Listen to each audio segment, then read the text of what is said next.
Assalamualaikum warahmatullahi wabarakatuh. Nama saya Wuwun Dwi Fathur Rahmah, NIM T 2018-1320. Di sini saya akan melanjutkan presentasi dari presentator sebelumnya yang akan membahas tentang KD 1.13 yang membahas tentang materi pokok sikap terpuji Al-Khulafaur Rasyidin. Di sini saya akan menjelaskan tentang KD 1.13. Satuan pendidikannya ada pada SMPN 2 Tanggul dengan mata pelajaran PAI dan Budi Pekerti kelas 7 semester 2. Materi pokoknya adalah sikap terpuji Al-Khulafa Ar-Rasyidin. Kompetensi intinya yakni adalah menghayati perjuangan dan kepribadian Al-Khulafa Ar-Rasyidin sebagai penerus perjuangan Nabi Muhammad SAW dalam menegakkan risalah Allah Subhanahu wa Ta'ala. Nomor 2, meneladani perilaku terpuji Al-Khulafa Ar-Rasyidin. 3, memahami sejarah perjuangannya. Dan keempat, menyajikan strategi perjuangan dan kepribadian Al-Khulafa Ar-Rasyidin.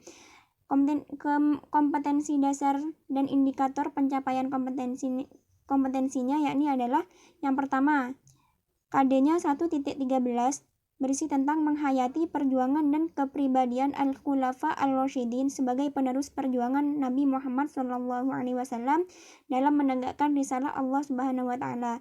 Dan indikator pencapaian kompetensinya ada 2, yakni mengamati dan memberi komentar gambar atau tayangan yang terkait dengan perjuangan Al-Khulafa Ar-Rasyidin. Yang kedua adalah menyajikan informasi mengenai kepribadian Al-Khulafa Ar-Rasyidin dalam bentuk paparan. Tujuan dalam pembelajaran ini adalah agar peserta didik dapat memberikan komentar pada gambar atau tayangan yang terkait dengan perjuangan Al-Khulafa Ar-Rasyidin. Yang kedua, peserta didik dapat menyajikan informasi mengenai kepribadian Al-Khulafa Ar-Rasyidin dalam bentuk paparan. Materi pembelajarannya, yang pertama, pertemuan pertama tentang Khalifah Abu Bakar As-Siddiq, yakni sebelum terpilihnya Abu Bakar sebagai khalifah, pada mulanya terjadi pendapat atau usulan oleh kaum Ansor dan Muhajirin yang sama-sama di antara dua kaum tersebut menginginkan seorang khalifah dari kalangan mereka. Tetapi kemudian usulan itu ditolak dengan tegas sehingga di antara mereka menyimpulkan bahwa kaum Muhajirin memang lebih berhak untuk mengendalikan kekuasaan ini dan semua sepakat. Maka Umar bin Khattab maju dan membaiat Abu Bakar yang kemudian dibaiat oleh semua yang hadir di Saqifah. Dalam pemerintahan Abu Bakar ini banyak menghadapi persoalan, salah satu yakni tentang kelompok murtad dan juga nabi palsu serta pembangkang zakat. Berdasarkan hasil musyawarah dengan para sahabat yang lain, ia memutuskan untuk memerangi kelompok tersebut melalui apa yang disebut sebagai perang riddah atau perang melawan kemurtadan. Keberhasilan Abu Bakar dalam memerintah yakni adalah membudayakan musyawarah yang lebih demokratis dan memerintah dalam masyarakat, menumbuhkan loyalitas umat Islam dan tentara kepada pemerintah yang memberi dukungan atau semua kebijakan khalifah, memudahkan musyawarah dalam menyikapi setiap masalah yang timbul. Yang ketiga, membangun pemerintah yang tertib di pusat dan di daerah. Yang keempat, membangun militer yang disiplin dan tangguh di medan tempur. Yang kelima, menyusun mushaf Al-Quran. Yang keenam, mensejahterakan rakyat secara adil. Yang kedua, tentang Khalifah Umar bin Khattab. Khalifah Umar bin Khattab ini dikenal sebagai pemimpin yang sangat disayangi rakyatnya karena beliau sangat perhatian dan tanggung jawab, serta salah satu kebiasaannya adalah melakukan pengawasan langsung dan sendirian berkeliling kota mengawasi kehidupan rakyatnya. Kayak Pak Jokowi sekarang itu seperti melakukan belusukan. Jadi dalam pemerintahannya semakin dekat dengan masyarakat dan bisa lebih tahu masalah apa yang terjadi di rakyatnya. Sejarah mencatat pertempuran besar yang menjadi awal penaklukan ini pada pertempuran Yamuk yang terjadi sekitar Damaskus. 20.000 pasukan Islam mengalahkan bagian selatan. Ada beberapa perkembangan peradaban Islam pada masa Khalifah Umar bin Khattab yang meliputi sistem pemerintahan politik, ilmu pengetahuan sosial, seni, dan agama. Sebagaimana dijelaskan sebagai berikut. Pada perkembangan politiknya, yakni pada masa Khalifah Umar bin Khattab ini, kondisi politik Islam dalam keadaan stabil. Dan pada perkembangan pengetahuannya berkaitan dengan masalah pendidikan, yakni Umar bin Khattab merupakan seorang pendidik yang melakukan penyuluhan pendidikan di kota Madinah. Beliau juga menerapkan pendidikan di masjid-masjid dan pasar-pasar serta mengangkat dan menunjuk guru-guru untuk tiap-tiap daerah yang ditaklukkan itu. Jadi dengan meluasnya kekuasaan Islam ini melalui perkembangan pengetahuan ini dapat mendorong kegiatan pendidikan Islam bertambah besar karena mereka yang baru menganut agama Islam ingin menimba ilmu keagamaan dari sahabat-sahabat yang menerima langsung dari Nabi. Jadi ini sangat berpengaruh terhadap perkembangan agama Islam sendiri. Pada Khalifah Utsman bin Affan, pada masa Khalifah Utsman bin Affan terdapat ketidakseragaman qiraat dan menimbulkan perpecahan sehingga pada saat itu dipandang perlu untuk ditertibkan. Dan setiap Khulafaur Rasyidin ini pasti memiliki tantangannya sendiri-sendiri. Dan pada Khalifah Utsman bin Affan, setelah melewati semuanya, beliau meninggalkan jejak peradaban yang bermakna dalam kehidupan manusia saat itu sehingga sekarang, yakni membudayakan sistem musyawarah dalam kehidupan bermasyarakat dan bernegara. Yang kedua, menyeragamkan cara membaca Al-Quran yang ditandai dengan penyusunan ayat-ayatnya dalam satu mushaf. Yang ketiga, membangun fasilitas umum. Yang keempat, menertibkan administrasi pemerintahan dengan deskripsi pekerjaan yang jelas. Yang terakhir, Khalifah Ali bin Abi Thalib. Khalifah Ali bin Abi Thalib sebelum beliau menjadi memimpin, beliau sudah sering ikut dalam musyawarah atau dalam rapat, terutama dalam pemilihan kekhalifahan Abu Bakar. Sahabat-sahabat yang masih belum sudi mengakui Ali sebagai khalifah yaitu Hasan ibnu Thabit, Ka'ab ibnu Malik, Abu Sa'id al-Khudri, dan Muhammad ibnu Musalamah. Ada juga yang tidak studi menunjukkan pendirian yaitu Sa'ad ibnu Abi Waqqas, Abdullah ibnu Umar, Suhail, Zaid ibnu Thabit, dan Usamah ibnu Zaid.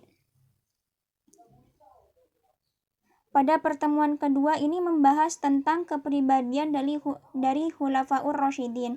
Yang pertama, kepribadian dari Abu Bakar ini adalah dia orang yang baik hati, dermawan, serta orang yang tidak eman atau ya termasuk dermawan itu, yakni rela mengeluarkan hartanya dalam perjuangan untuk menyebarkan agama Islam dalam kepemimpinannya. Dan julukan Abu Bakar ini diberikan oleh Nabi Muhammad yakni As-Siddiq benar karena Abu Bakar percaya kepada cerita Nabi Muhammad tentang Isra Mi'rajnya. Dalam situasi banyak orang yang tidak percaya akan peristiwa Isra Mi'raj tersebut karena di luar nalar. Sedangkan Abu Bakar sendiri percaya apa yang dilakukan dan dikatakan Nabi Muhammad. Dan untuk kepribadian Umar bin Khattab adalah orang yang sangat berani sehingga ia dijuluki singa padang pasir. Beliau sangat berani dalam menghadapi musuh-musuhnya, dalam menghadapi musuh-musuh Islam, akan tetapi beliau memang jahat terhadap musuhnya, akan tetapi beliau orangnya sangat baik terhadap orang yang baik. Yani beliau tidak akan menyalahgunakan kekuasaannya atau beliau tidak semena-mena dalam melakukan kejahatan. Yani beliau melihat siapa dulu yang menjadi musuhnya. Dan dalam Khalifah Utsman bin Affan, yakni sahabat Nabi yang termasuk Al-Khulafa Ar-Rasyidin yang ketiga setelah Umar bin Khattab. Ia dikenal sebagai pedagang kaya raya dan pembisnis yang andal namun sangat dermawan. Banyak bantuan ekonomi yang diberikan olehnya kepada umat Islam di awal dakwah Islam. Yakni Khalifah Utsman bin Affan ini orangnya sangat dermawan, tidak segan untuk mengeluarkan hartanya dalam membantu untuk mengembangkan agama Islam. Yang terakhir, Ali bin Abi Thalib adalah salah seorang ilmuwan yang sangat cerdas. Rasulullah mengatakan, Ana Madinatul Ilm wa Aliyu babuka. Saya adalah kota ilmu dan Ali adalah pintu gerbangnya. Sebagaimana Khalifah Umar bin Khattab, Ali bin Abi Thalib ini sebagai khalifah terakhir juga yang memiliki sifat sama, cerdas dan tegas. Proses pergantian khalifah dari Utsman bin Affan ke Ali bin Abi Thalib mengalami hambatan, ada kelompok yang setuju dan ada yang menentang. Tapi dalam situasi genting seperti ini, Ali bin Abi Thalib tampil tegas sehingga tidak dapat sehingga dapat menyelesaikan permasalahan yang timbul dalam kepiawaian Khalifah Ali bin Abi Thalib. Yang selanjutnya adalah membahas tentang metode pembelajaran. Metode pembelajaran yang digunakan dalam dalam KD 1.13 ini ada 3. Yang pertama inquiry learning, yang kedua pembelajaran berbasis proyek, yang ketiga pembelajaran berbasis masalah. Metode ini sama-sama menunjukkan atau menuntut siswa untuk saling aktif dan berpikir kritis dalam menghadapi suatu masalah atau dalam menanggapi materi yang disampaikan oleh guru. Yang sumber belajarnya ini adalah buku siswa. Penulisnya adalah Muhammad Hasan, Sumiati, dan Mustahdi tahun 2017 dengan judul Pendidikan Agama Islam dan Budi Pekerti atau Kementerian Pendidikan dan Kebudayaan. Yang kota terbitnya adalah Jakarta, diterbitkan oleh ISBN pada halaman 172 sampai 179. Media pembelajaran yang digunakan dalam KD 1.13 ini adalah media audio visual, yakni CD atau DVD. Alat dan bahannya dari video atau film yang berjudul The Great Man of Islam Movie pada tahun 2015 yang berada pada channel YouTube iMedia Movies yang diupload pada tanggal 28 September tahun 2015. Langkah-langkah kegiatan pembelajaran yang selanjutnya, yang pertama, kegiatan awal, yakni guru dan murid membaca doa, kemudian menyampaikan motivasi pembelajaran agar siswa dapat tergerak hati, jiwa, dan juga pikirannya termotivasi dalam mengikuti proses pembelajaran ini. Yang ketiga, menyampaikan judul. Maksudnya adalah menyampaikan materi, judul apa yang akan disampaikan atau materi apa yang disampaikan. Yang selanjutnya menyampaikan tujuan pembelajarannya. Dalam kegiatan inti adalah guru menjelaskan menghayati perjuangan dan kepribadian Khulafa al-Rasyidin sebagai penerus perjuangan Nabi Muhammad SAW dalam menegakkan risalah Allah. Yang kedua, guru meminta peserta didik untuk mengamati dan beri komentar pada film yang ditayangkan. Yang keempat, guru minta peserta didik menyajikan informasi mengenai kepribadian Al-Khulafa al-Rasyidin. Yang keempat, memberikan tugas kepada siswa tentang hikmah apa yang bisa diambil dari kisah Khulafa al-Rasyidin. Yang tentang kegiatan akhir, yakni guru dan peserta didik menyimpulkan materi pembelajaran. Materi dalam pembelajaran tersebut disimpulkan. Serta yang kedua, guru memberikan arahan untuk pertemuan selanjutnya. Yang ketiga, menutup pertemuan dengan mengucapkan salam. Dalam penilaiannya, teknik penilaian yakni secara tertulis dan juga lisan. Bentuk instrumennya tes lisan serta uji tulis. Tes tertulisnya yakni ada 5 soal uraian. Yang pertama, apa yang dimaksud dengan Khulafa al-Rasyidin? Yang kedua, apa yang melatar belakangi terpilihnya Khulafa al-Rasyidin? Yang ketiga, apa saja tantangan Khulafa al-Rasyidin selama memerintah? Yang keempat, sebutkan keberhasilan Khulafa al-Rasyidin selama memerintah. Nomor 5, hikmah apa yang dapat diambil dari kisah Khulafa al-Rasyidin? Dan tes lisannya itu adalah ceritakan secara singkat sejarah salah satu Khulafa al-Rasyidin. Maksudnya di sini nanti dalam tes lisannya siswa disuruh untuk menceritakan salah satu Khulafa al-Rasyidin yang mereka ingat, salah satu saja, tidak semuanya. Karena nilainya maksudnya agar tidak terlalu memakan banyak waktu. Cukup sekian presentasi dari saya. Terima kasih. Wassalamualaikum warahmatullahi wabarakatuh.